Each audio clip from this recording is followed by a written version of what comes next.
in your life, they either increase you, decrease you, or neutralize you.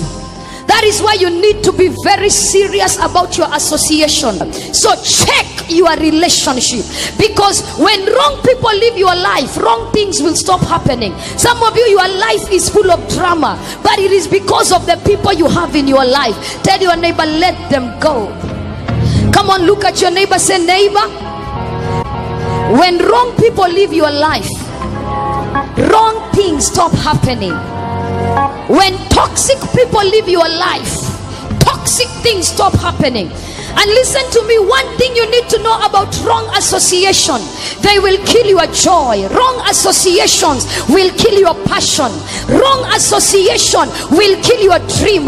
Wrong association will kill your faith. Wrong associations will kill your drive. Don't make everybody your friend.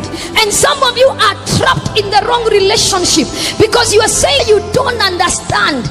I have history with this person.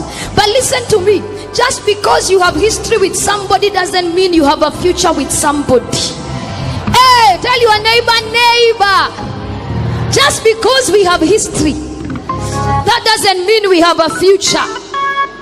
And I came to announce to somebody, your destiny is not commanded you to make everybody your friend. Love is a must, but relationship is by choice. Anybody that is not making you better, that is making you bitter, let them go. Even on Facebook, it's not everybody that you have to accept their request. Hey, some people you must delete. You are the CEO of your life. You are the CEO of your life. You are the CEO of your life. You have the right to invite, delete, and terminate. We talk truth. Welcome to Talk TV Media Network, the #1 independent news media and talk-provoking station online.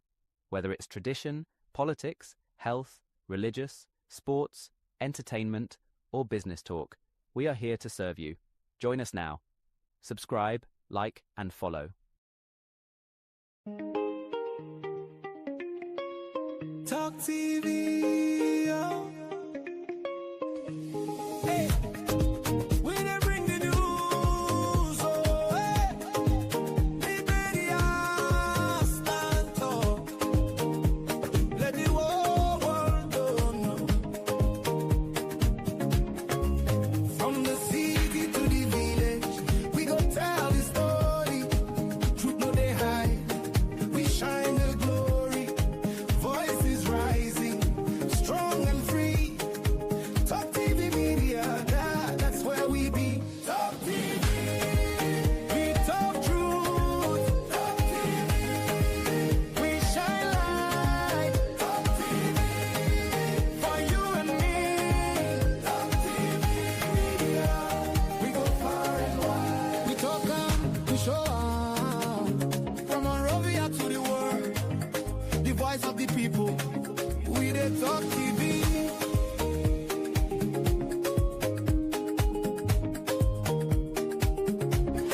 Liberia right, we know the joke. Information sweet, like pepper soup. In the studio or the street, we dey make the heart beat. Yeah. Talk TV, we talk truth. Talk TV, we shine light. Talk TV, for you and me. Talk TV, yeah. We go far and wide. Ay, ay, ay.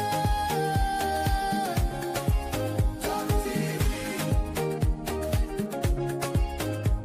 Now we own voice.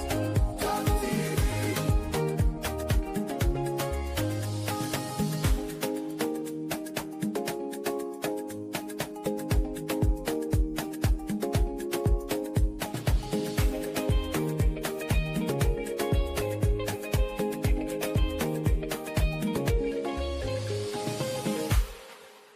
We talk truth, we shine light. Talk TV Media Network is a fact-driven platform bringing reliable news and engaging conversations to Liberians at home and abroad. From Monrovia to the diaspora, We connect communities with truth, clarity, and hope, because an informed citizen is a powerful citizen.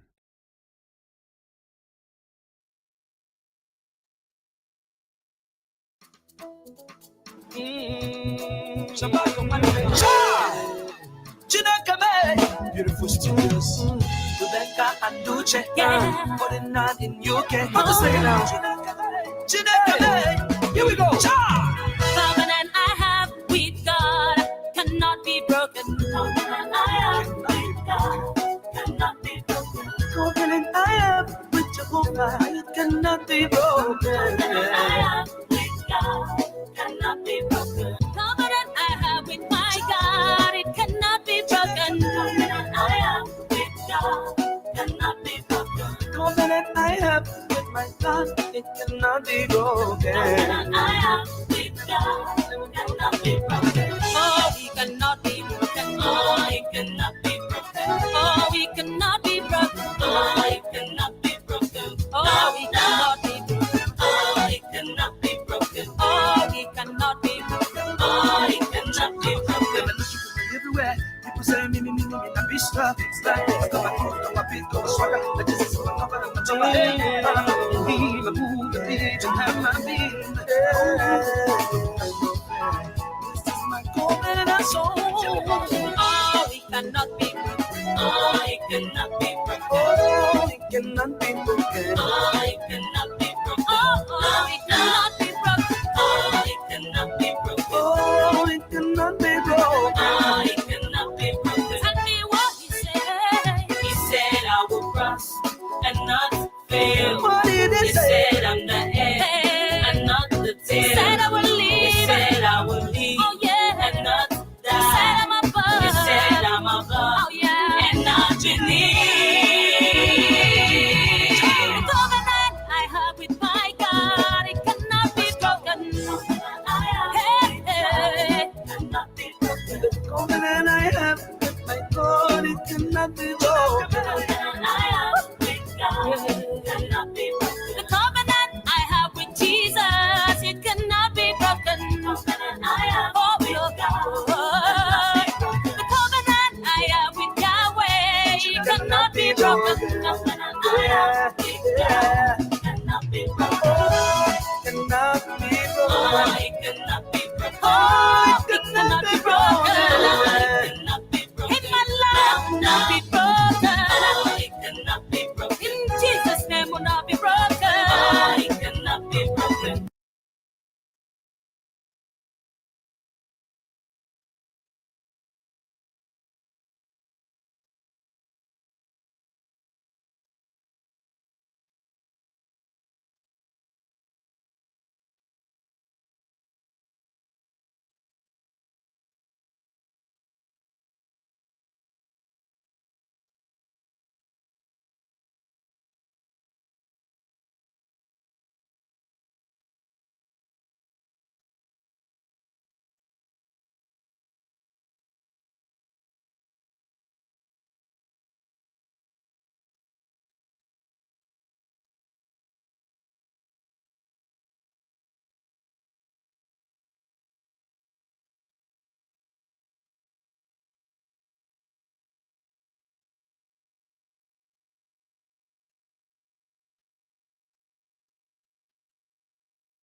Okay. It seems like I'm being heard now. Am I clear? Can anybody hear me out there? Okay. Folks, we do have a difficulty hearing. Well, let me get out there and also maybe play a song a little bit and figure this thing out. Okay. I think I'm clear. So, folks, welcome again. Sorry for that break in, of course. It was a technical problem. So, just like I said earlier, welcome to the broadcast, welcome to the show. To all of you joining us far and near, Liberia, Canada, Europe, wherever you're watching us from, welcome. It's a pleasant day, for this is the day that the Lord has made. We will rejoice and be glad in it. So welcome. Today is going to be fantastic. Like I said earlier, it's going to be a good power pack, 1 hour. Time is going. Mr. Bimba, welcome to the show. How you doing?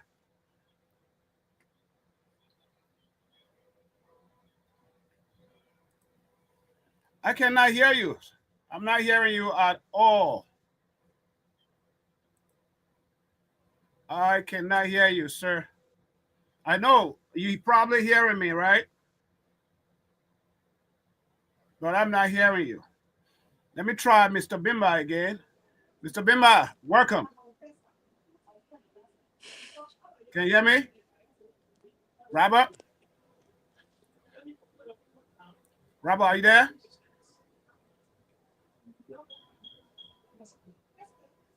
Is anybody hearing me? Okay.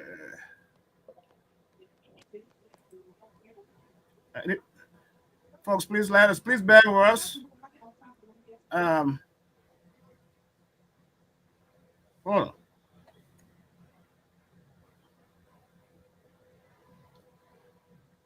Okay. All my equipment's set up. Testing mic, 1, 2, 3. Testing. Am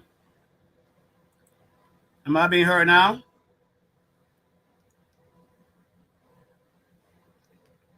I am hearing myself from the rest of, just like the rest of the world is hearing us.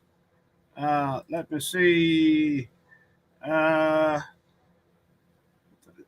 Good. No sound.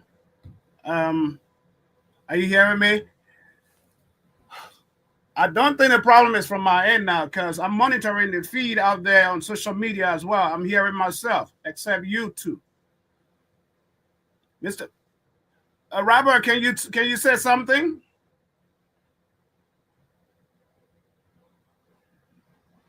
No sound. Let's see.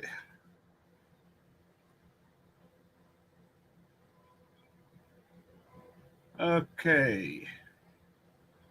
Folks, I know you guys are hearing me out there. I have all my speakers, everything. The connection is right at my end. So I cannot really do anything much because the problem is not coming from my side. So let me see. Can you hear me?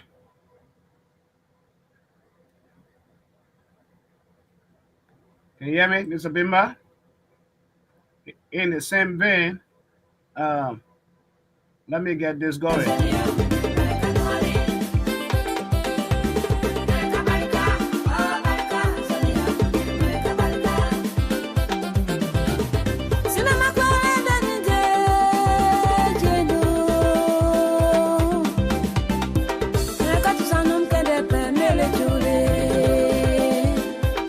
Can any of you hear me? I'm hearing you. Good. Okay, so I figured it was not from my end. The problem wasn't from the side. I'm not hearing Mr. Bimba. Right there. Hello? Yeah, I'm getting you clear, Robert. All right, first I'm getting you pretty clear. Mr. Bimba, I'm not getting at all. It should be his connection here. Yeah. Bimba, can you log in with a cell phone? Maybe, I think you must be using your laptop. Probably that's what's causing it.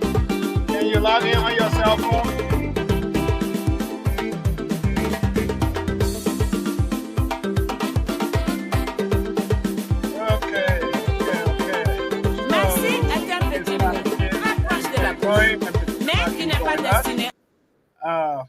later on. Okay, folks, welcome. Time is going. We're 12 minutes behind. Mr. Bima, Rob, man of God, welcome to the show. Hey, thank you so much. Thank you so much. Shalom to everybody. It's an honor to be on this Rise and Shine. And it's an honor. We're humble to be here with you. Along with that, it's an honor. Yeah. Good. How's life so far? I understand you're in the U.S. I've been following you. You're eating a lot of food over here, but make sure you be exercising. So how's life treating you in America right now? I mean, all is going well. Just been a lot of meetings, a lot of work, a lot of studies, but all is going well. Okay. In support of what we are doing. Yeah, all is going well. Awesome. And folks, those of you who are watching and following us today, we're talking nothing but business, kingdom business. You hear me? We hearing you, God. Oh, good. Beautiful. I think it's a computer. Yeah, on it your could end. be. Yeah, it could be. Yeah, Oh. so welcome to the show. Thank you. It's good to be here. Good to see you, Bishop Robert. Good to see you, CEO. Looking forward to a good show. Well, folks, with you, no Dan. delay, we will jump right into this. How do you do business? We are talking kingdom business. How do you run business the Christian way and become successful? And there's no better person to talk about this than Mr. Bima, Robert Bima, because he's a pastor, abiding in Divine Fellowship for Africa and Liberia as well. He's doing this thing, y'all. I'm telling you. So come closer and learn and get the nuggets of information. We all know that when it comes to business, doing business God's way. One thing we need to look at is a kingdom business is one that serves God, people, and purpose while still thriving financially. It's about aligning business with discipleship. And this is where we bring Mr. Bima in today on the show. And we all can chip in, share our ideas, because all of us here on this set are business people as well. A wealth of experiences, Where did he go? He's here. Oh, okay. I see. Okay. I'm not seeing you, though. I'm not seeing you. What happened? I know. Let me get back there and see what's going on there. What happened? Yeah, I'm not seeing him. Hold on. Let me Oh. see. Can you see me now? You You okay? can see me. Okay, there you go. Okay. Good stuff. Yeah. So let me remove this thing off of Mr. Bima's face. So talk to us about kingdom business, Mr. Bima. So you got two Bimas here. You got two Bimas. Senior Robert. Bima Yeah, Bima is there. So you I have know, right? Yeah, exactly. You got Senior Bima there. Exactly. So I mean, it's an honor to be on the show. I mean, frankly speaking, kingdom business. I know a lot of people don't want to talk about it, but the church is doing business almost every day. Believers are trading every day. They are going to marketplaces, but people feel uncomfortable talking about kingdom business, and they feel offended, or they feel that it's not part of the gospel. But I strongly believe that it's what God has called us to, because it's part of our livelihood, and God has called us to the marketplace. He said, "Go ye into the word and preach this gospel of the kingdom."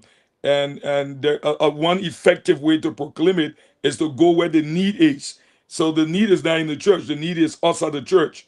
So it's getting us out of the four walls of the building and going to the marketplace. And the marketplace is the job market, is wherever you are trading, wherever you are involved with, that is Right. able to give you a profit. Because I mean, it's all about making a profit, but you're not profiteering.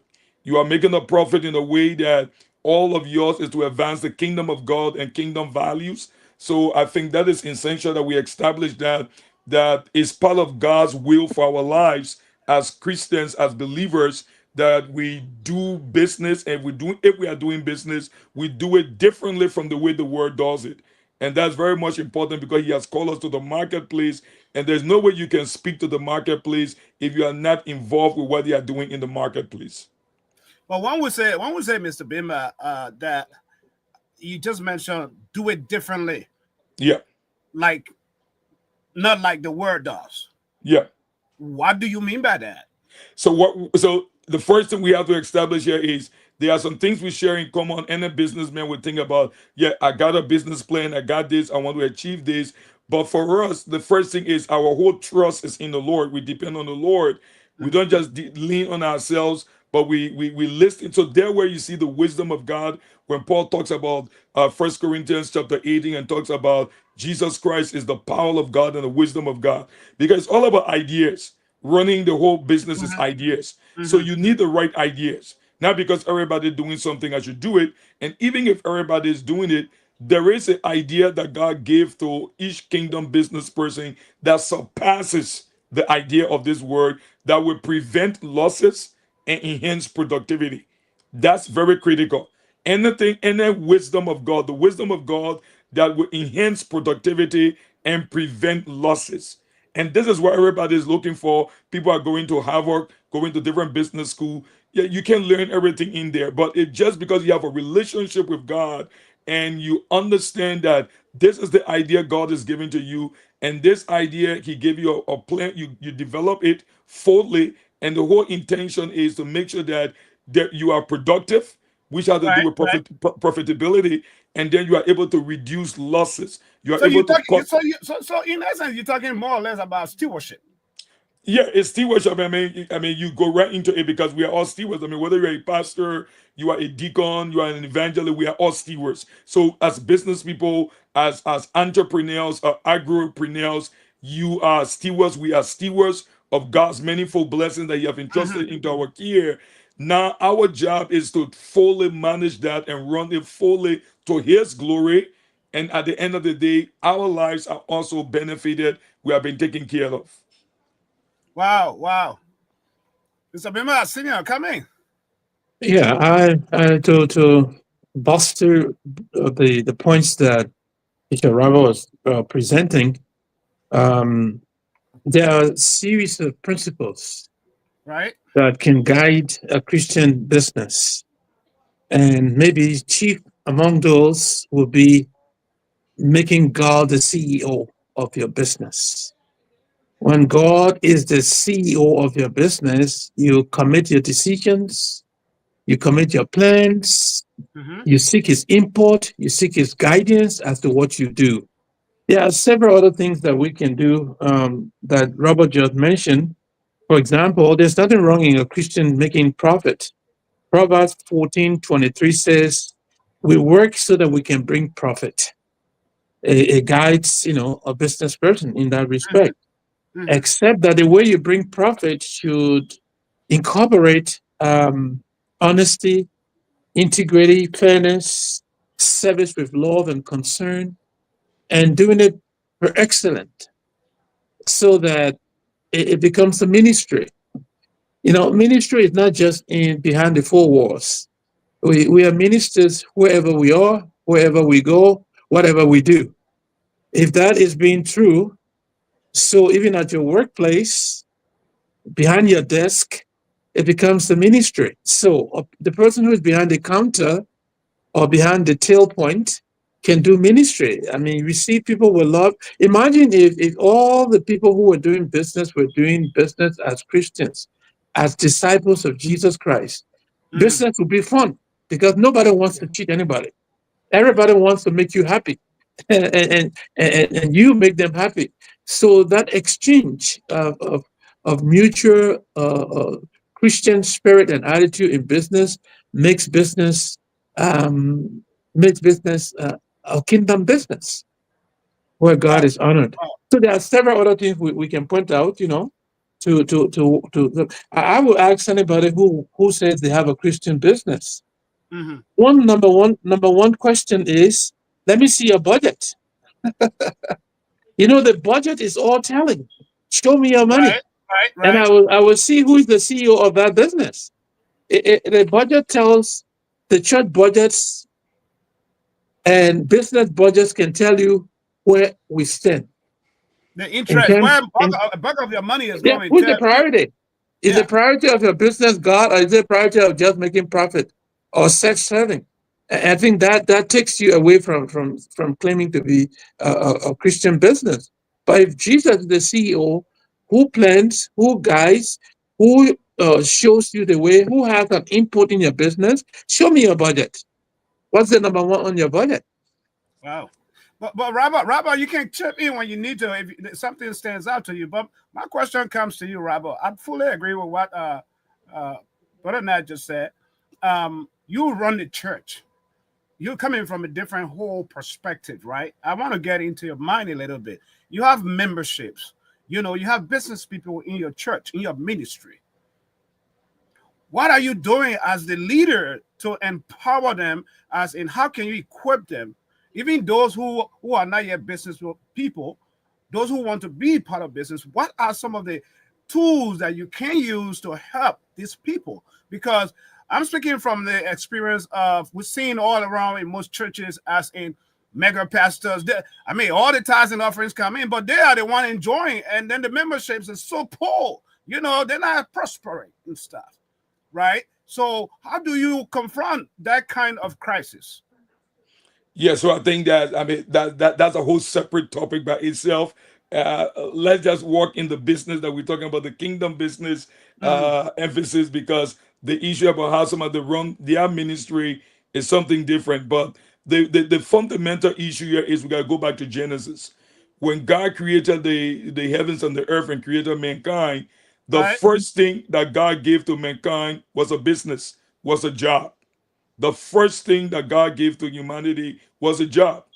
So what the enemy took away from humanity is their dignity, took away their jobs. And that's what African governments are doing, is to keep the people poor, is to keep the people jobless, is to keep the people out of business. Because when you're out of business and you're out of job, you are vulnerable. So part of the gospel, I strongly believe, I'm running a holistic ministry.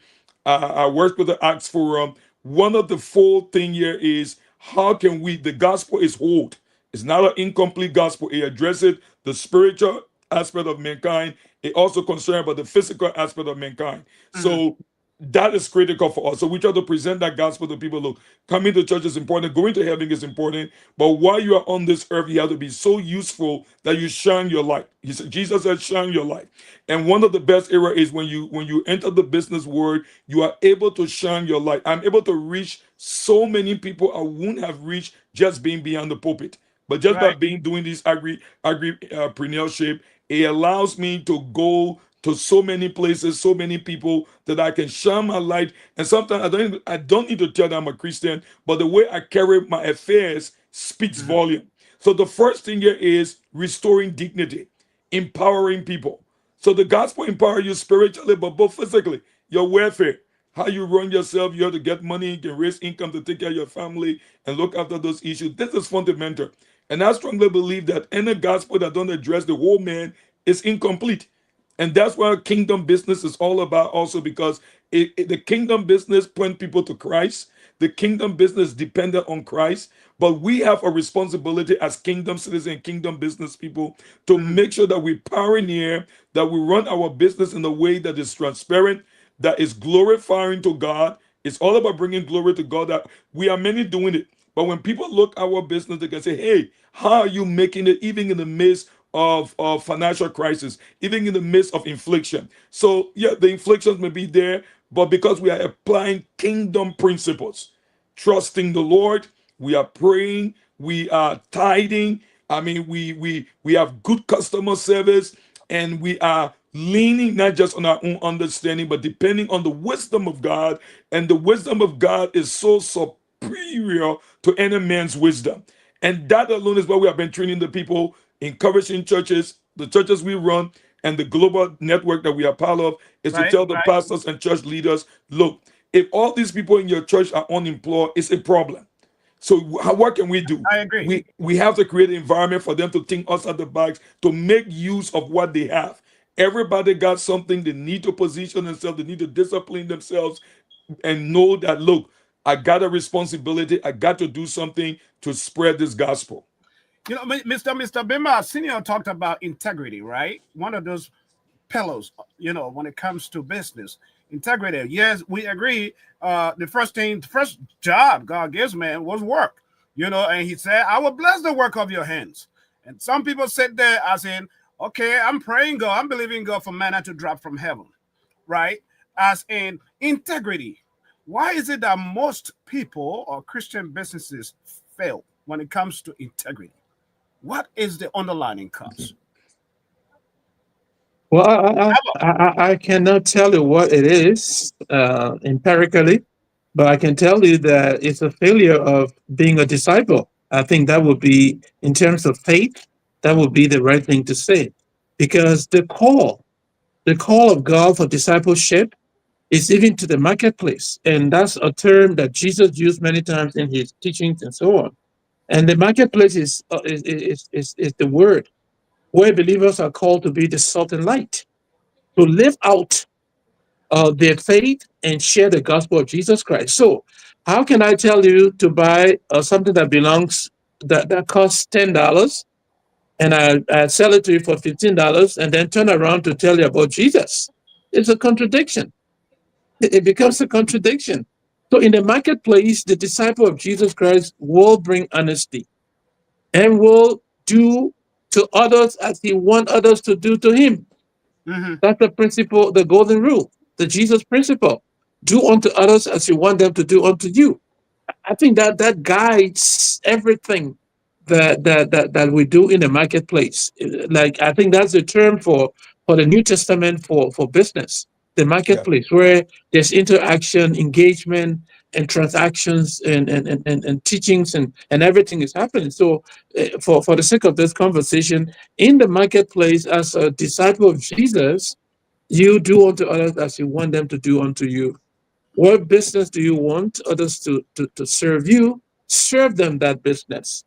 And that brings peace, that brings love, that brings that sends the message of salt and light, that if I treat you fair and you treat me fair, there's a harmony in which we can live together, because there will be trust and so many other virtues are connected to such transaction.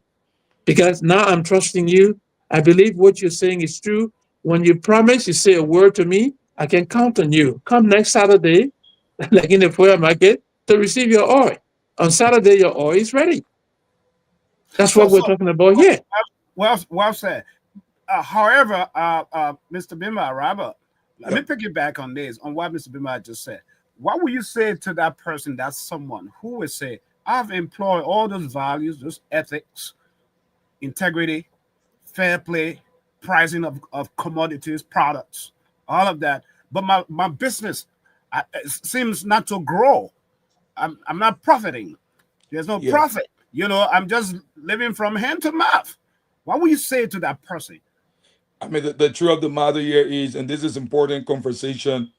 Again, I always tell people we just gotta do the basics.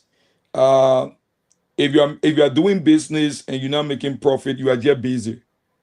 Anybody can be busy and not making and not doing business. Business is when you make profits. So whether it's a small margin, so what we observe and what we have seen over the time, a lot of people are busy, but they are not doing business. And that's important for them to understand. So let me just go kill time. No, it's not a place of killing time. It's a place of living time. So when we do business as Christians, as believers, we don't kill time. We are, so it's a lot of brainstorming in the minds of the entrepreneur, because an entrepreneur or agripreneur, you must be innovative. And we got God. We got God. I mean, for heaven's sake, I mean, 1 Corinthians just made it. He said, Jesus Christ is the power of God and the wisdom of God. My whole thing that drives me and distinguish me and tell people is, I can't get God's wisdom and fail.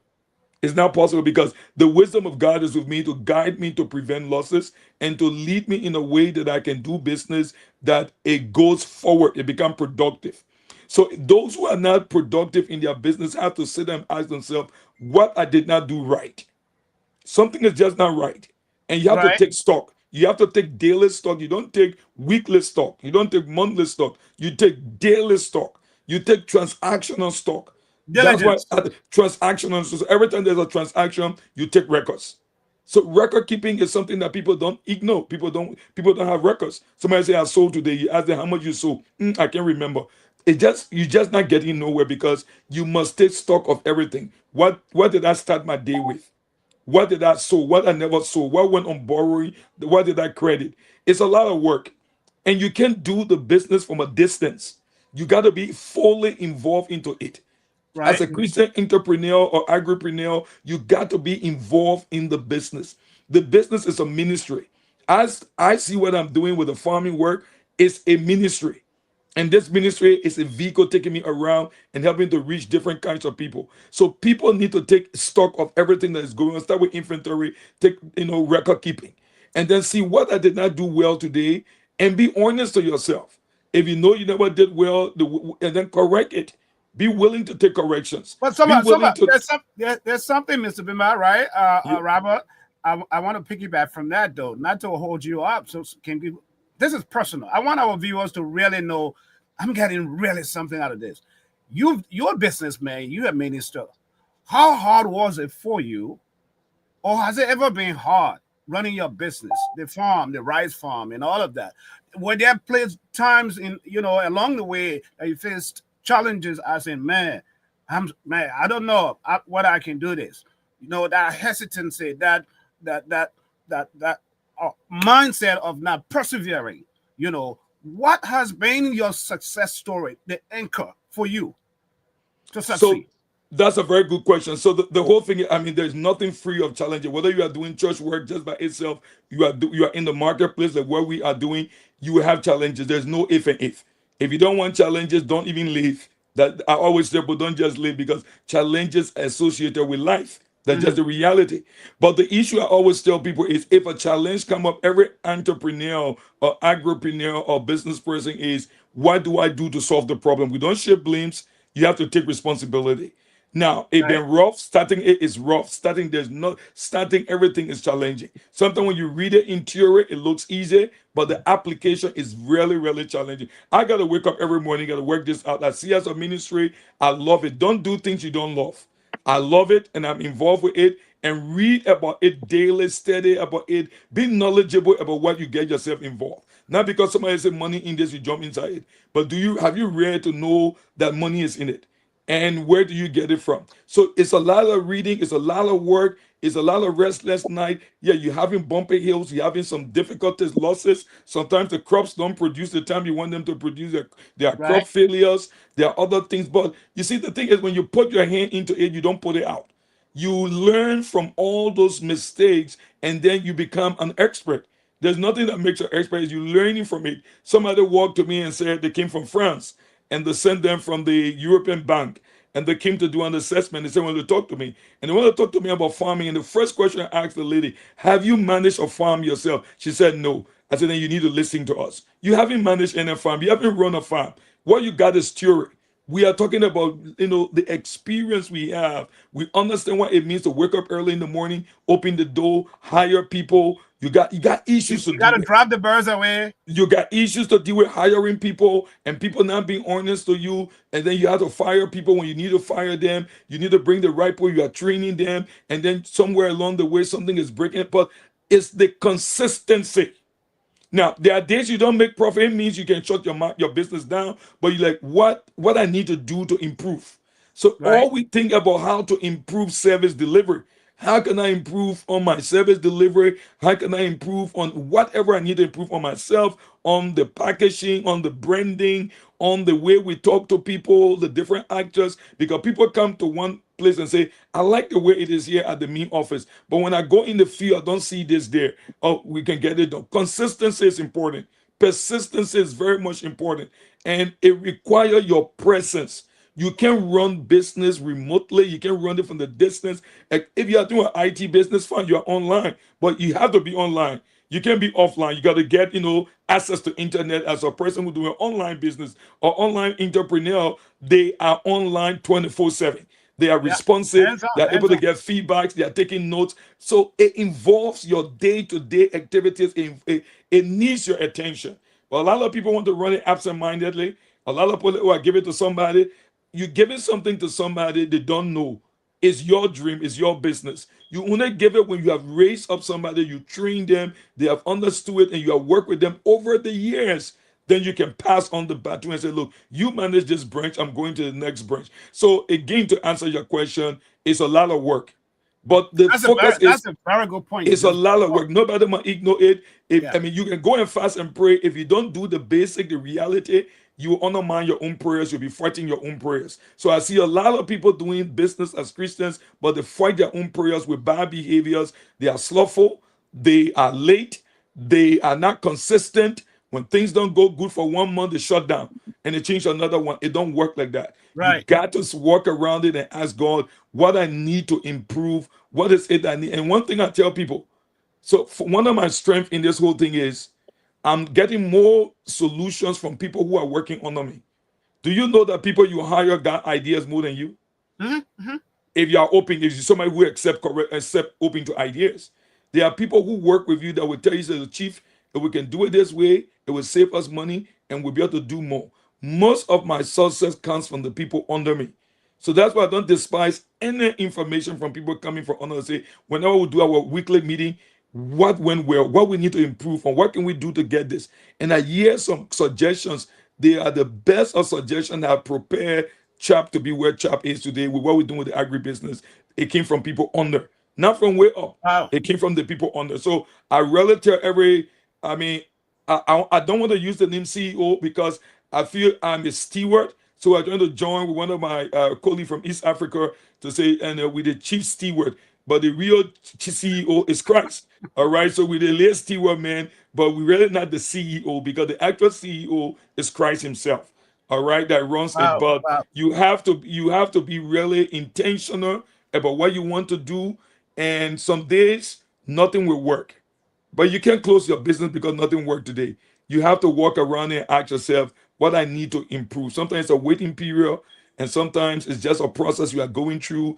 And I mean, you get customers' feedback. Some person, I'm not going to buy from you, but you keep thinking and you're praying and you go. It's a lot of work. It's a lot of work. Intentionality is important in this. Thank you. Well said. Mr. Bima, let me come to you. Yeah. Let me add this, then you can pick it up from there. I want you as well to talk about why is it that businesses, most people in Liberia, we are facing poor customer service. You know, I've experienced that, right? Poor customer service. You know, as in, I can tell you for one fact, one of my experiences was one time I went to go buy, you know, those shoes on Ramna Street and stuff. I'm looking at this one, I want to promote this one, and I saw the same shoe order, and I'm asking this person, hey, how much for the shoe? It said $40. Then I told her, I said, but your friend, you know, your friend is selling it $35. Like, but then go buy it there. Well, Like that. Because I realized poor think customer service, and with what Robert said, what's your addition? having listened to what Robert was saying, and also my observation of the business, so-called business in Liberia, brings me to a point where we probably can borrow from the West. And what do we borrow from the West? If I went to any bank right now and asked them for the money, they will ask me for what they call a business plan. Right. And within the business plan, I would have to draw my plan. I would have to do a market analysis. And I will have to look at why do I want to sell this product? Where can I position this business for it to thrive? And most of that is not happening in what I see in businesses, especially from Liberia. If Robert was selling rice, then myself must sell rice. The man making plenty of money. That's a business analysis right there. Instead of going into what we call for setting a mission, looking for a location, looking for what you need to do, the discipline of studying and asking the right questions to find the right answers. Robert may sell rice and work for him. That does not mean that I can sell bitter ball. Because in my analysis, if he's selling rice and I'm selling bitter ball and rice will go together hand in hand. He buy his rice, you can buy my bitter ball. So that's where business plan comes in and so on. And our people need to learn that you can't just start a business because somebody is doing business and making money. Or somebody doing car business, I say I can do car business. What qualification or qualities do you have to run a car business? None. So if you don't have the qualification of knowing the engine parts and knowing what happens to a car, how to maintain a car, how to run a car, how to do successful car business, and you're not asking the right questions and you just jump into it, you are set to fail. Like somebody says, planning not to plan it's planning to fail. That's right. So a business plan is one of the good ideas I can examine.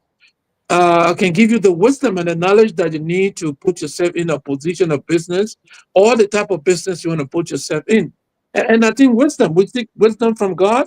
God has created many ways for us to obtain wisdom. Like Robert was saying, the least person you see in your company could be a person of wisdom, and their wisdom could be the one that will make a difference in their business. We started Japanese people culture, a culture of organization. So for example, the Toyota company is one of the strongest industry in the world. You know why?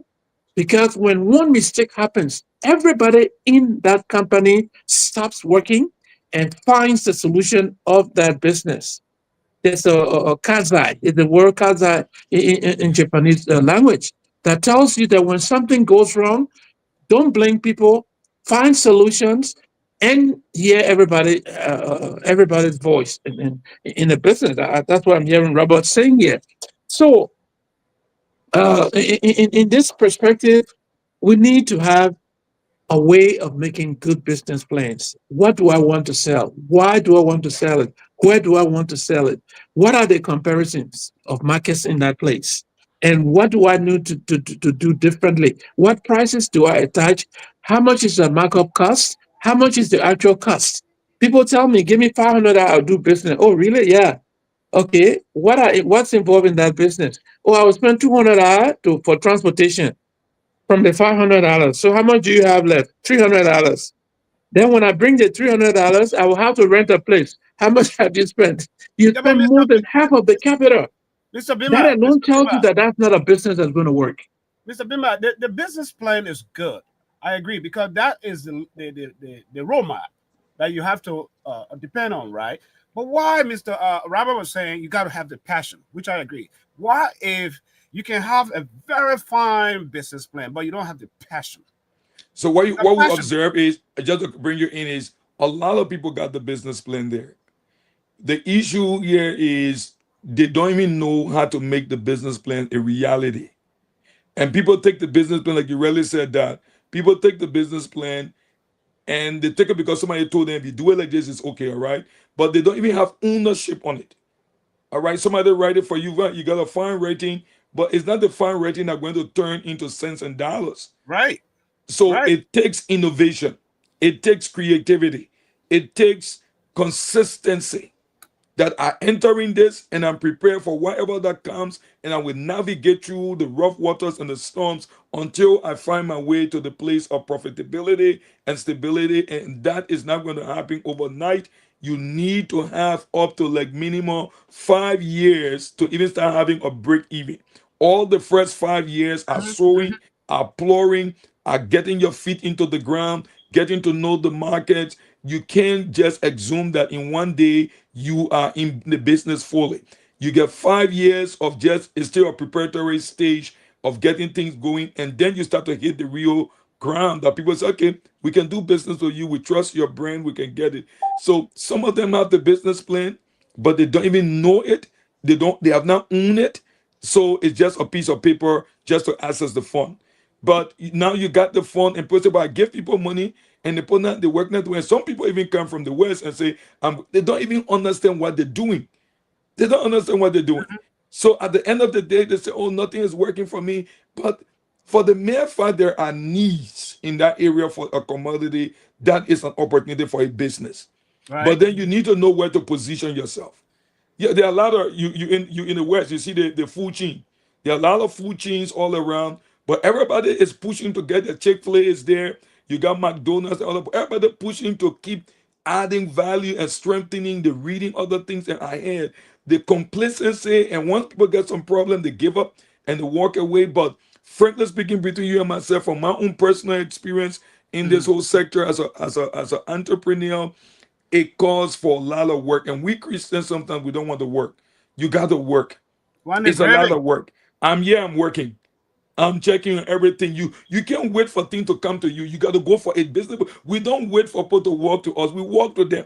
It's a good businessman. By the time you see somebody enter your orbit, you engage them. You don't wait for them to come to you.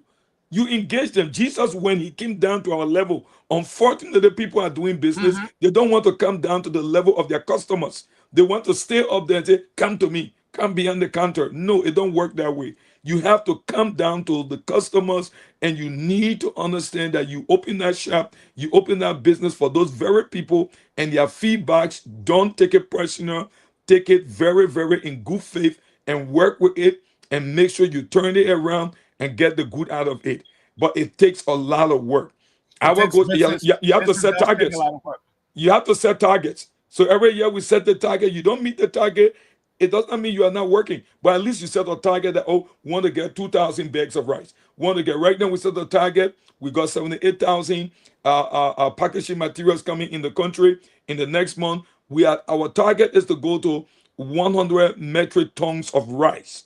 100 metric tons, we have already done the analysis. How many area we need to cultivate, how many manpower we need, what are the basic things we need. This is a math you work and you checking it every day. Yeah, though you plan it, planning is one thing, but the reality on the ground is another whole game changer that That's one confronts aspect. you.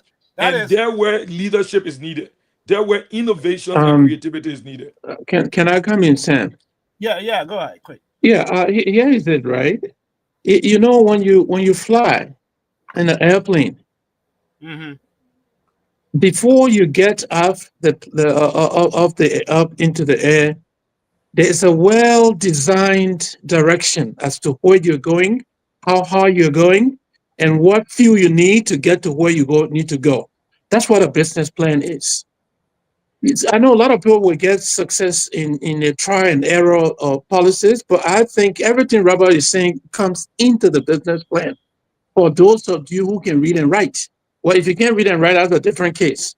But if you can read and write, all of these are things that you put into the business plan. For example, you want to hire, how many people do you need to hire? What type of people do you need to hire? What skills do they bring? What experience do they bring? Yeah. What knowledge do they bring to be qualified for the position that it all comes with a business plan and so on. So some people will succeed in their businesses and so on, yeah, but it's a try and error.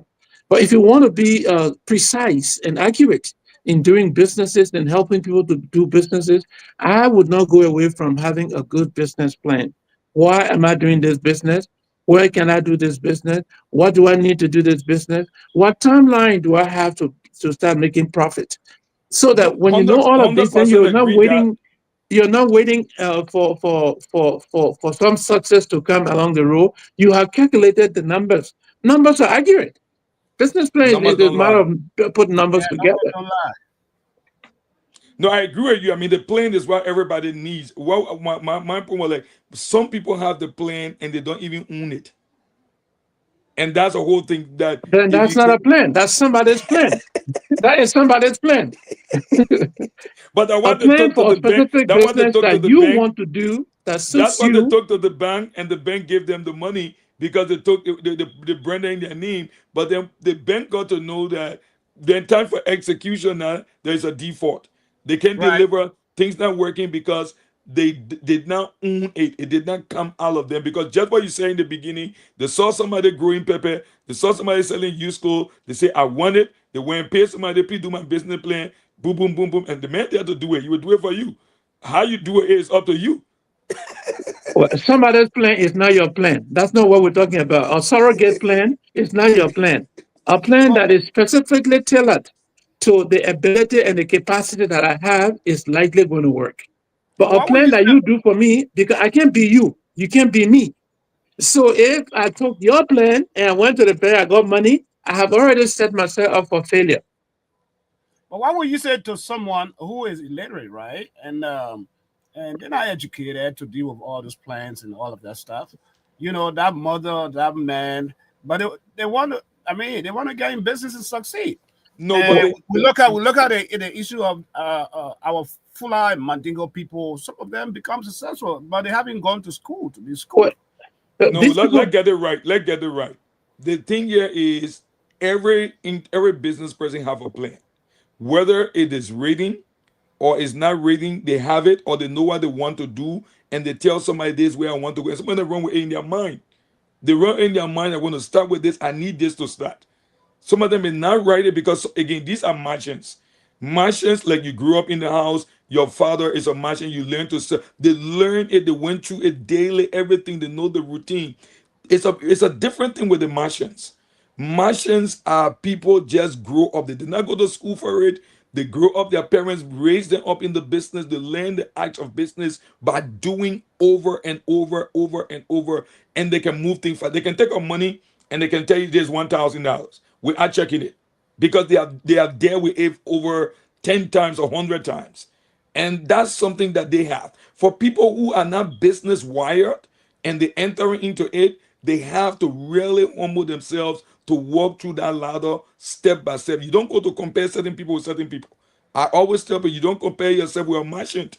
A merchant is different from people who just enter in the business world and have never done business. They learned it theoretically, but they have never applied. But these other people have done the basic, the application. They won the application. They don't have any theory. They even don't use banks. They keep their money in their houses. They keep their money in vaults in their area. They don't use banks for transaction because they don't trust banks. They were told not to trust the banks, not to do business, only when they want to wire funds to order a goods or certain goods. But the good news for us, kingdom, back to kingdom business people. Back to kingdom business. If you are a kingdom citizen, you are a Christian, and you are involved into business, the first thing is you have to trust the Lord. Is the Lord calling you to do this, or you don't want to do it because you see everybody doing it? You really got to know that it's a ministry by itself. And when you enter into it, you got to stand out because you represent the kingdom of God in that affairs. And the way to go about is to be honest to yourself, ask the hard questions. The hard question, when you're wrong, say I'm wrong, and be willing to accept corrections and be willing to learn and unlearn. We learn and unlearn on the daily basis. Every day we are changing the things. Every day we set the targets. We look at it again the next day. It's not working because the reality of the day will dictate the market. It will dictate the price. It will dictate everything. So if you say because you planned it and 1 year ago, it will be the same today, you out of order. That's why every seasoned business person, every sound business person is reviewing on the daily basis. On the daily basis, they are moving the posts and making adjustments for what the projections are and to meet the targets they have to be. But the church is well positioned to go into the marketplaces, but we need people who have the passion, people who have the ability, because it's a lot of thinking. It's a lot of innovation and creation. Not just anybody, because you can pray, mean you can do the business. No. So you have to be honest, and that's why you see a lot of it falling, people get frustrated. How can I be praying and they want spoiling my hand? The truth of the matter, that's not your area. Don't enter those kind of area because you don't even have the oil for that marketplace. The marketplace is a tough area. It's really so you're tough. saying not everyone in essence, not everyone is called to be a business person or an entrepreneur. Oh yeah, certainly. I mean, I strongly believe everybody can be, but everybody, if you chose to be it, you can make the adjustments because it's a lot of brainstorming. It's a tough environment. Yeah, it's not going to give you, please, sir. No. It's the area that you have to navigate your way. It's challenging. Rough waters are there. It's not a comfort zone where you just get up and reach to the end. So it's a rough terrain, and you have to be determined.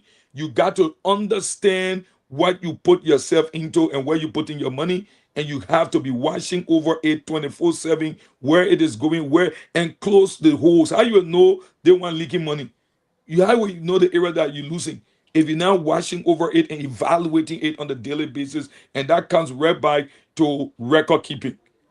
Poor record keeping is affecting people, whether at the church level or at the business level. People have no records on what they are doing. If you don't keep records, you can't know where you're losing weight. You can't know where you're gaining weight. And that's critical for all of us if we have to make impact in the next aspect that we have to do. But there is a big potential for the church to get in the marketplace. And the marketplace is huge. And there where the audience are, and there where the transformation, and there where we can shine our light.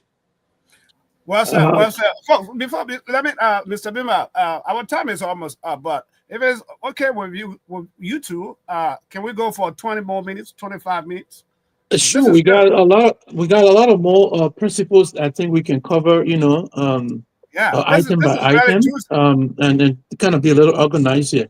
I think we can discuss the biblical principles that are applicable to business or anything you have to do. And one of that is what we mentioned earlier, stewardship. God has called us to stewardship from the very day He created us. And in God's stewardship, we have to realize He's the giver and we are caretakers. And if we are His caretakers, we need to include our tithing, our giving, and advancing the kingdom of God. Because God doesn't bless you for nothing, He blesses you for that, to advance His kingdom and to share the goodies He's giving to you. Another great principle I want to lay out here is to have a kingdom mindset, which is to focus on the advancing God's values and mission through our business. If the business is just for my stomach and my family's stomach, you need to know that that business is not a kingdom business. So you need a kingdom mindset. That the growth and expansion of the strength that God gives you is to bless the kingdom of God and the people of God. So profit is not just profit for yourself, but profit into distributing equally. If we look at that, we see that in the early church, that everybody was concerned about people who had and people who didn't have. So it's not a kingdom where my kingdom said it's not when I have and you don't have, it doesn't matter. No, if I have, I will find a way to distribute it to others who do not have. Let me give you two more, then I'll give it over to you guys. Then the other thing is what Robert mentioned is diligence. Diligence is to work hard with a commitment to excellence, trusting God for the result while taking action and staying consistent. And consistency is where you are taking records, as I mentioned earlier, where you are looking at the numbers. If I bought it for $10 and I sold it for $15 and I spent $2, then $3 is the profit. So I can't use more than the margin of what I've made. The $3 is what you got out of it. But the other amount of money is usually the capital. You can't spend the capital. Here is one of the reasons that our businesses fail in Liberia. Say I have a business and you, Sam, you come in with some situation of illness. I will go take the capital to give to you. You know what I have done? I've destroyed the business. In that sense, I would not have and you would not have, then we'll all go down the bucket. Because the capital that you use for business is not something you can spend. That is the business. It's the business money. Your money of the $15 that you spend is the $3 profit that you have. You can use the $3, but you still have the $15 that take you to the $3. Or better yet, you increase the profit to increase your capital so that the capital give you more strength to do better business and become more profitable. So diligence is one of those things. And lastly, I would say humility, being humble and avoiding pride, recognizing that God is the source of your success. Wow. Yeah. Well said. Well, Rabbi, I got a personal question with you. For you, one that maybe someone who's sitting somewhere in the diaspora may say, Robert, I want to do something in Liberia, but what are some of the businesses will you recommend for me to do? And how can I go about doing them? As in with registrations, recommendation, what type of businesses? I mean, talk to us about that. What are some of the businesses that are good doing over there? Yeah, the thing here is what you want to do the business for. They have to ask questions and be ready to answer those questions. As in, is construction good? Is agriculture good?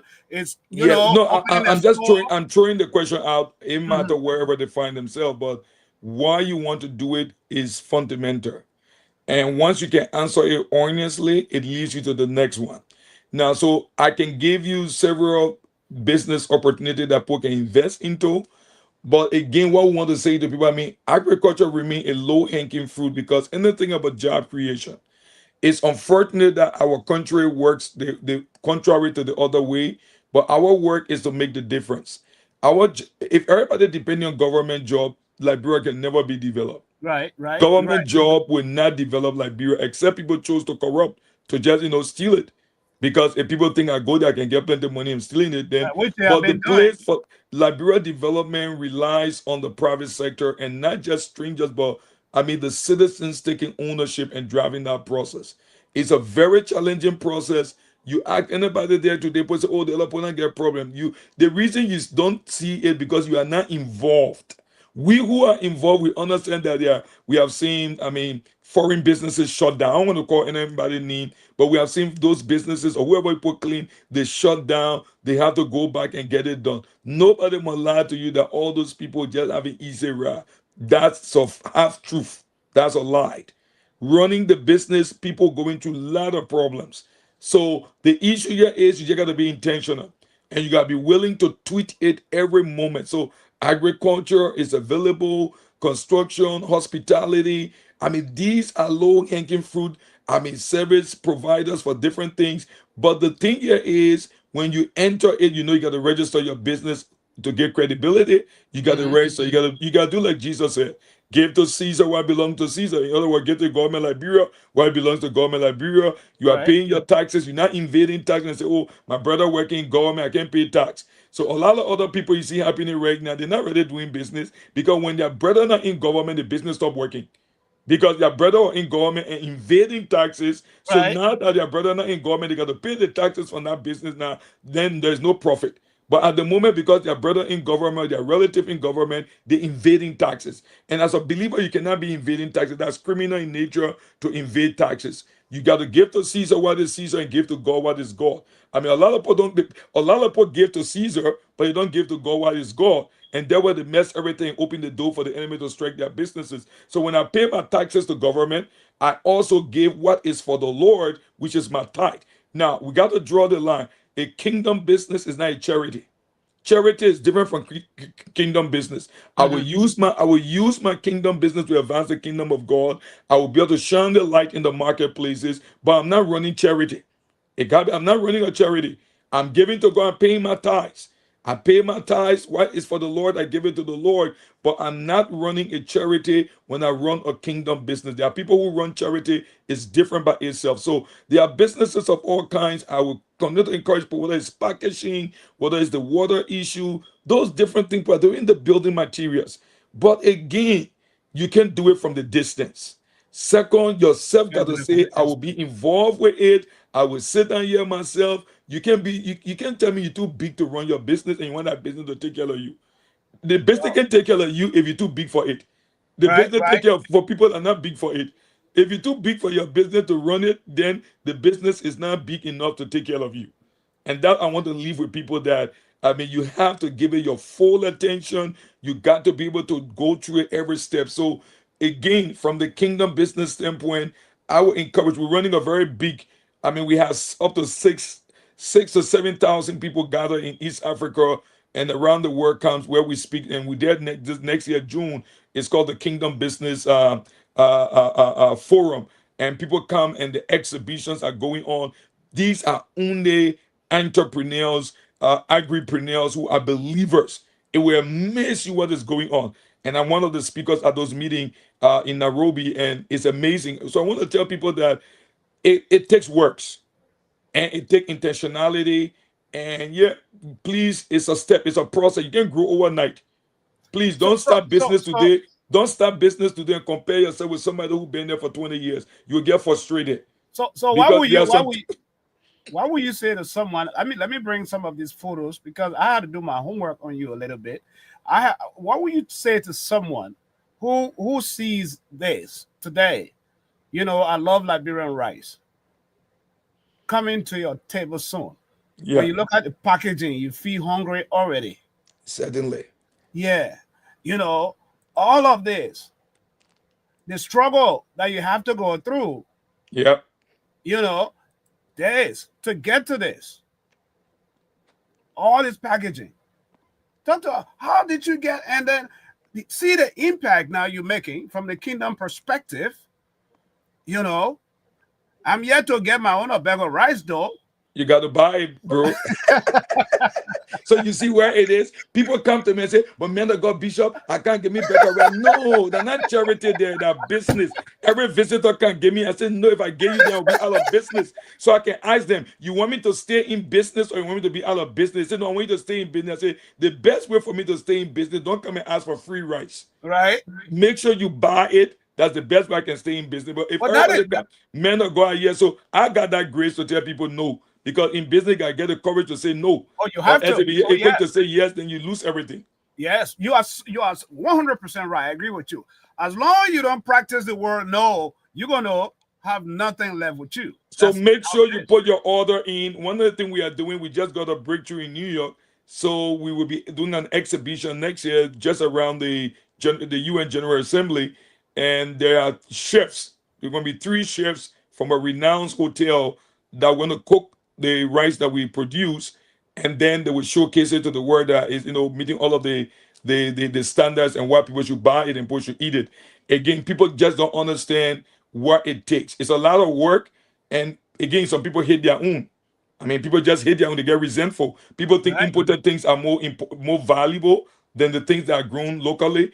But these are all cultural issues we're dealing with. It's more nutritious than the imported rice. Yeah, somebody say, but I'm not interested in that because I'm looking at price, because the cost of production locally is higher than the importation, but they don't know there's a subsidy, something working at the back, and we have to fight and navigate. But one of the things you do, you have to define your space.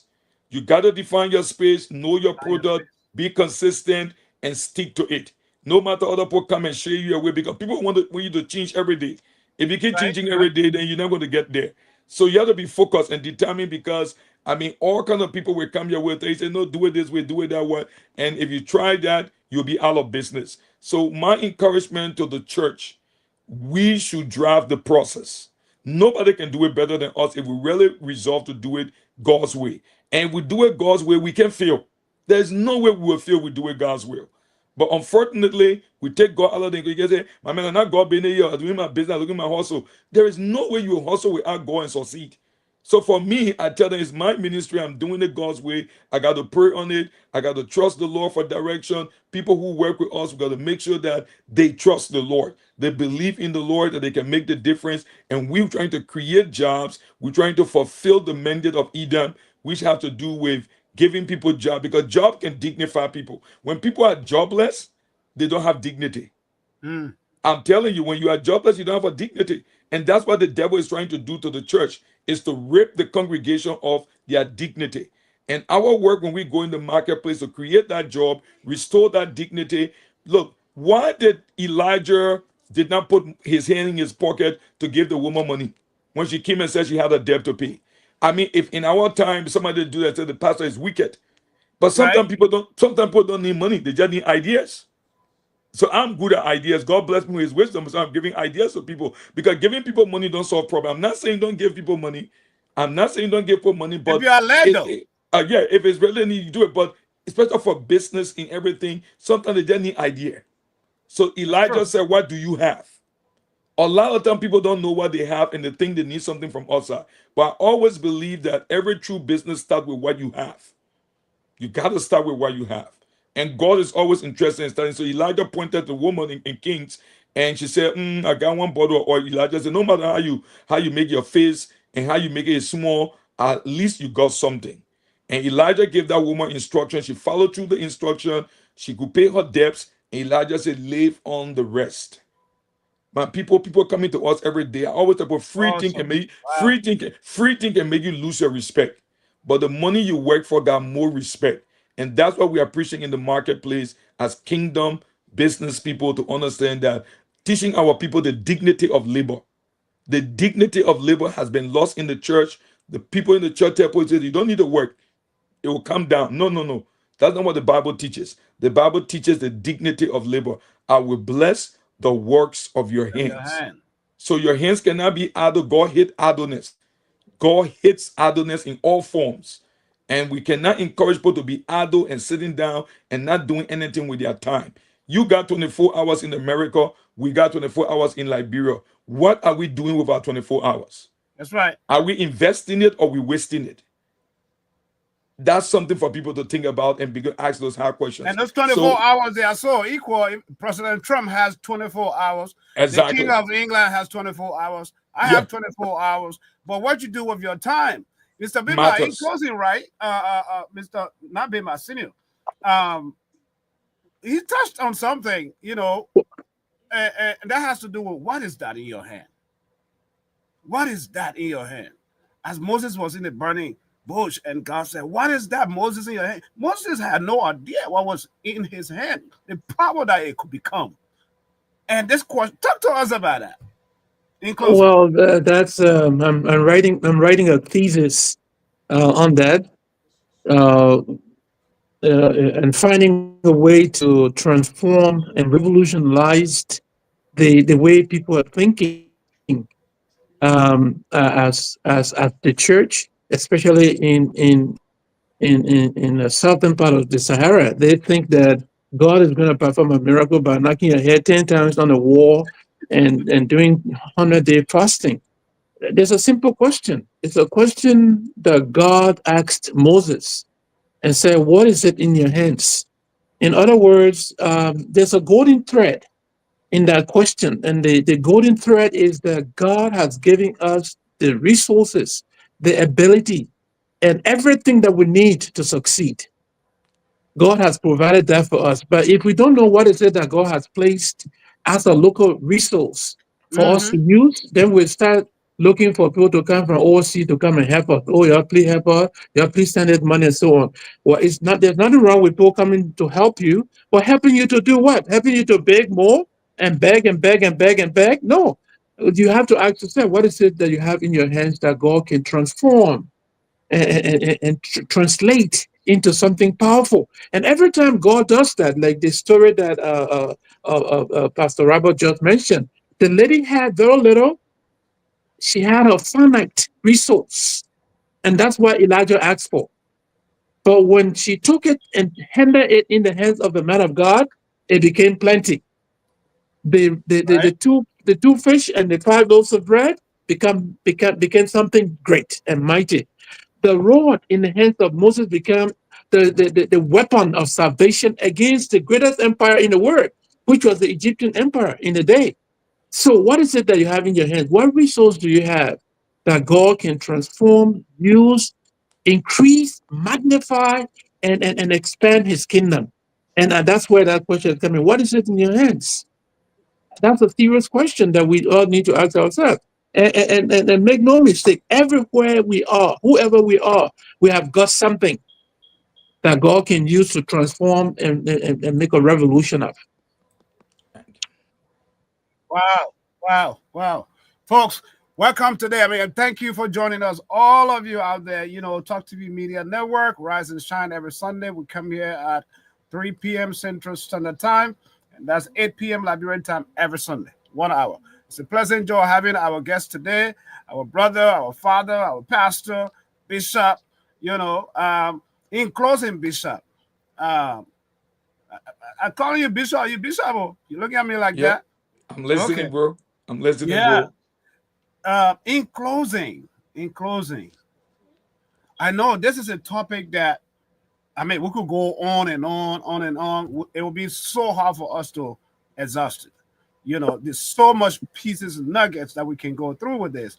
But in closing, summary, what can you tell our guests, our listening audience today, those who are with us, someone who's thinking about venturing into business, or someone who has tried and failed, or someone who is at a crossroads right now? So my encouragement, my parting word is, I think, thank you again for the opportunity. I think we need to keep having these kind of discussions, find more kingdom entrepreneurs, agripreneurs, and bring them to the show. A lot of people in the marketplace, but they are not succeeding, and there are a lot of factors. But I think we need to open up and understand that being a Christian business person is not evil, as people consider business as evil. Is something good that the church need to get involved with. The church cannot exclude herself, because the church is in the market every day. All right, we eat, we wear clothes from the market, we ride a car from the market. So why we don't want to go into that transaction? Well, we don't want to get involved with that transaction. So again, we want to encourage them to get involved and find people who have the ability and are willing to step out there and support them to get it done, and let them understand they will fail. One of the best place I've learned from is from the failures. All the failing I feel have been a source of learning and inspiration. If you're not failing, you're not doing nothing. Ask any businessman will tell you they have losses, they have failing. If you're not losing, you will lose sometimes. It's part of the package. But what do you do when you lose? Is to draw the best lessons and the hard truth from inner losses and then make a comeback. So if you don't want to lose, then don't do business. If you don't want to fail, don't do business, because you will fail. There will be moments of failure. Whether you do everything, you put all the nuts there, something will happen that is beyond your wildest imagination. But what do you learn from it is what make you a success at the end of the day. But the truth of the matter is, hard time for us in Liberia. I tell people, let's stop the importation of poverty and exporting our wealth. We import poverty when we are just consumers, and we consume everything that comes from out of the country, and then we export our wealth, all of our raw materials, and at the end of the day, people don't have a job. And our job as church leaders is to create the environment to restore the lost dignity of people. People are jobless. Having people jobless there is no way they will focus and do anything. That's totally evil. And that's what the word is doing, is taking jobs from people. Our work is to restore that dignity. And when we go in the marketplace, we create job. Even that 2 job you create, you have just solved a problem. You have just fulfilled the gospel. Problem solving. So I want to encourage all of us to get involved into the marketplace and shine our light. Shine your light in that marketplace. Don't separate the marketplace from Christ. Christ and the market, they are one. So don't say they're not God business here, they're not church business here. No, it's church business. Once we are in the marketplace, we are representing Jesus in that marketplace. Everything you do must reflect Christ. Your transaction, your expressions, everything must reflect Christ. And that is fundamental for all of us to understand. But a lot of people have seen they separate their business from Christ. And then the unbeliever don't separate their idols from their business. They open up with incense, they're burning incense, they're worshiping idols, and customers are waiting. Some pastors are standing at the entrance of the store until they finish burning their incense. They walk in and all those things, because those people understand that they can't run their business without their idols. All right, they are depending on their idols. They see their idols as God. Then where are you? How can you run your business in this dark age? In this dark age, without having God on your side. So thank you again, and thank you, Dad. Good to see you. We catch up with you. It's always an honor to sit and drink from you. The fountain of knowledge that you have, the wisdom. We are grateful. We're standing on your shoulders and what we're doing. And I mean, every father, when they're trying to go beyond them. So we're going. We are the arrows in your hands. Robert, all this energy I see, where do you draw this energy from? Is it from Apostle? Is all this energy coming from Apostle or from our man? I know it. All of them, but it's just the Lord. The Lord himself is the real source, but the old people are strength. I mean, the old people continue to inspire us. They're not giving up. They are pushing us. So I think having that family base is very important as you do the business. It's a source of strength as well. Having that family base is a source of strength. But thank you so much. Make sure you buy Liberian rice. Make sure when you get to Monrovia, but do you guys have a way where we can? By November, we are launching. We can order it online though. Is that possible? Yeah, we're working on the order online. It's a process. We're getting there. But November we are launching. I will make sure I reach out to you before the launch so we all can get it done. For sure, I'll promote that. For real. Yeah. But greetings to the wifey and everybody. Yeah, thanks for coming. Thank you. Mr. Bimba. Love you all. Thank you. Okay. Thank you. Mr. Bimba, in closing, what from this topic, I think we need to come back on this topic. What do you think? Well, we can come back. There's a whole lot of principles that we can look at. Another thing that we can look at is the misapplication of Yeah. the principles of God in the name of Christianity. I think that's one thing we probably could discuss, because it's disingenuous to call a business a Christian business when you are dishonest, when there's no integrity, there's no fairness, there's no love and concern. I think this is disingenuity. Your price gouging, you know, all Yeah, of that yeah. stuff. So probably we can look at some of the don'ts, the things that you cannot do when you proclaim yourself to be a Christian in the marketplace, because you are the light and the salt of the word. So you want to be careful to represent Christ. It's better not to call it Christian, call it whatever name you want to call it, Right, but to right. call it Christian and do otherwise will be a disservice to the Lord. So probably we'll discuss those. It's a little bit negative, but it is like it's a pointer to the right direction. I just wanted to close with this, if I could. Um, we said first in the beginning of this discussion that Jesus needs to be the CEO. And if Jesus is the CEO, this is his manifesto in Isaiah 61. The Spirit of the Lord is upon me, because the Lord has anointed me to proclaim good news to the poor. Poor, P-O-O-R, to the poor. He has sent me to bind up the brokenhearted and to proclaim freedom for the captives, and to release from darkness for the prisoners, to proclaim the year of the Lord and the day of vengeance of our God, to comfort all who mourn and provide for those who grieve in Zion, to bestow upon them a crown of beauty instead of ashes, the oil of joy instead of mourning. This was the manifesto of Jesus Christ. That was his mission here on earth. So if he's going to be the CEO of your mission, you have to include this as your mission statement. Wow. Wow. Wow. I like that. That's awesome. Folks, there you have it. There you have it. You know, we here. And in recap, you know, I agree. God must be the owner. God must be the CEO. And you have to have a purpose beyond profit. You know, purpose beyond profit. Just that, all of that. Well said. Practical steps that you have to take. You know, values and ethics you have to deal with. You know, servant leadership, that heart, you know, that spirit. You got to have it within you. The excellence, you know, diligence and excellence, you know, in what you do. And then the generosity and the impact you're going to make in the world. Business.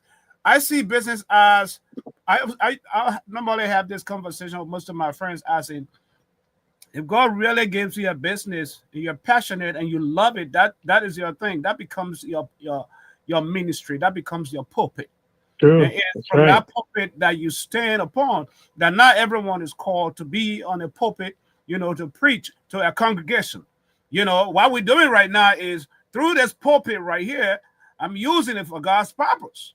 You know, it's fulfilling. You know, so many lives, so many people will come and listen to this and be encouraged and take cues from this and go, run with it and become successful. That is the impact that I'm talking about here. So, folks, welcome. Thank you so much for watching. And you want to close with a word of prayer to empower for God to give people wisdom, direction. Those who are thinking, moving in the right direction, so that God will remove the veil from their eyes, so we can close for tonight. Let us pray. Let us pray. Father God, we want to thank you for this hour of listening to principles that are kingdom-based. We pray, therefore, that you set up the mindset of advancing your kingdom, which includes integrity, which includes honesty, fairness, and service with love, with concern, that people will seek the wisdom of God. For the knowledge of God, the wisdom of God that brings success.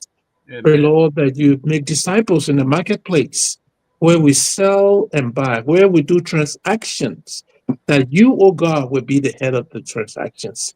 Pray, Lord, for those who are struggling with their businesses, as they listen to us, may they implore you to be the CEO who will make decisions, who will guide them, who will show them the way, and who will put them to the right place, the right time to be successful. In Jesus' name we pray.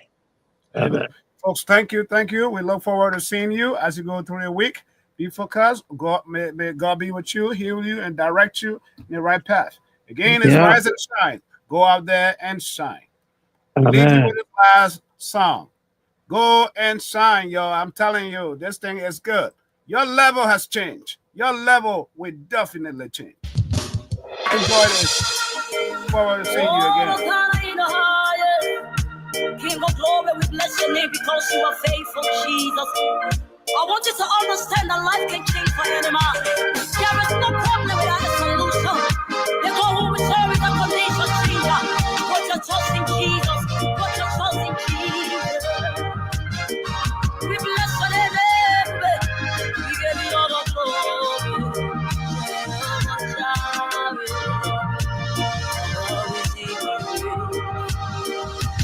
Jesus, Jesus, my level has changed. I remove it on the mountains. Jesus, Jesus, my level has changed. I remove it on the mountains. Jesus, Jehovah Jireh, Jesus, now only you, oh Lord. My level has changed. No man can stop it. Nobody can change it, Lord. I wanna reach you. My level. My level has changed from no one to someone. My level has changed from zero to hero. Oh, my level has changed, oh, from insult to result. Oh, my level has changed. I'm moving on the mountaintop. From grass to grace, from the city, from no one to someone. Show me, let us give you praise, because you are more than what we say. Show me, let us give you praise. Yeah, you can do this. I am the God of all flesh. There is no condition more than that. All my conditions change. You will take me to the mountaintop. Now when you so be a beggar, now I am a giver. Show me, let us praise the Lord.